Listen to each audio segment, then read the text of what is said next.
Marathi व्याकरणचे PYQ प्रश्न आहेत। प्रश्न आहे पहिला, हसणे हा मनुष्य स्वभाव आहे। या वाक्यातील हसणे हा शब्द रिकामी जागा आहे।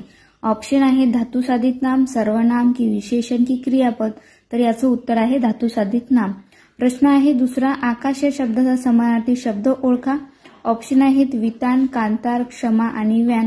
तर याचं उत्तर आहे वितान। प्रश्न आहे तिसरा, लक्ष्मी या शब्दाचा समानार्थी शब्द ओळखा। ऑप्शन आहेत कमला, रमा, वैष्णवी, सर्व बरोबर। तर लक्ष्मी याचा समानार्थी शब्द हे तिन्ही पर्याय बरोबर आहेत, म्हणजे उत्तर आहे सर्व बरोबर।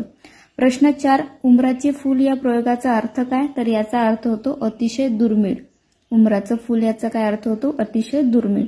प्रश्न 5, काळ ओळखा। काळ ओळखा यातील वाक्य आहे सचिन उत्तम क्रिकेट खेळेल। तर याचा काळ आहे भविष्यकाळ। प्रश्न आहे 6, सर्वनामांना रिकामी जागा म्हणतात। ऑप्शन आहेत क्रिया विशेषण, विशेषनाम, सर्वनाम आणि प्रतिनामे। तर सर्वनामांना रिकामी जागा म्हणतात, याचं उत्तर आहे प्रतिनामे। प्रश्न आहे 7, गोविंदाचे बोलून झाले या वाक्यातील कर्त्याची विभक्ती ओळखा। तर याचं उत्तर आहे षष्ठी ही विभक्ती। प्रश्न आहे 8, पंचमी या विभक्तीचा कारकार्थ सांगा। तर याचा कारकार्थ आहे अपादान। हे होते मराठी व्याकरणचे PYQ प्रश्न, जे एक्झामला आलेले क्वेश्चन आहेत। हे क्वेश्चन तुम्हाला रिपीट सुद्धा होऊ शकतात। असेच व्हिडिओ पाहण्यासाठी व्हिडिओला लाईक करा, शेअर करा आणि सबस्क्राईब करायला विसरू नका। धन्यवाद।